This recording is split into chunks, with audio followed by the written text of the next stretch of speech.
ప్రతి తల్లిదండ్రి తమ పిల్లలు బాగా చదువుకొని మంచి ఉద్యోగం చేయాలని కోరుకుంటారు. కానీ నేటి విద్యా సంస్థలో అదే తప్పైపోయింది. ఇలాంటి పేరెంట్స్ నే టార్గెట్ గా చేస్తున్న విద్యా సంస్థలు అందిన కాడికి దోచుకుంటున్నారు. చేసేదేమీ లేక పిల్లల భవిష్యత్తు కోసం తల్లిదండ్రులు కూడా అడిగినంత ఇచ్చేస్తున్నారు. తాజాగా ప్రముఖ విద్యా సంస్థ అవినాష్ కాలేజీ సిబ్బంది ఫీజుల కోసం ఓ విద్యార్థి దగ్గర దోచేసుకున్నారు.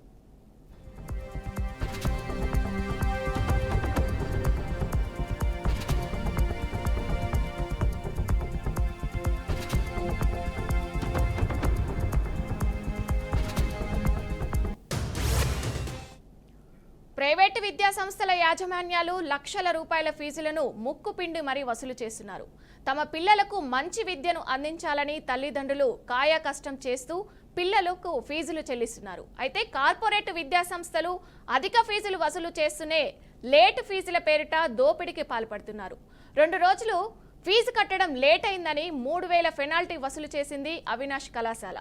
దీంతో విసిగిపోయిన ఆ విద్యార్థి తండ్రి మీడియా ముందు తన గోడును వెళ్లబోసుకున్నారు.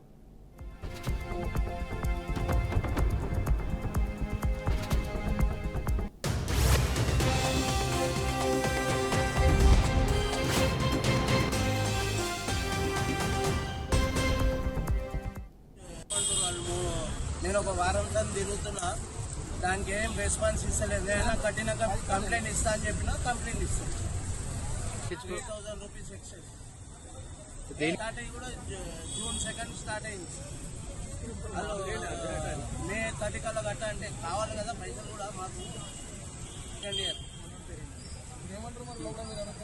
కట్టేసిన నేను కంప్లైంట్ ఇస్తా మీడియాకి అని చెప్పినా కట్టేసిన. లే కట్టవలసిందే.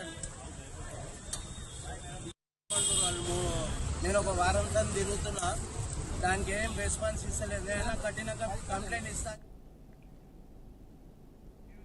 ఓవైపు అధిక ఫీజులు వసూలు చేస్తున్న కార్పొరేట్ విద్యా సంస్థలు, మరోవైపు లేట్ ఫీజు అంటూ తల్లిదండ్రుల నుండి పెద్ద మొత్తంలో డబ్బులు లాగుతున్నారు.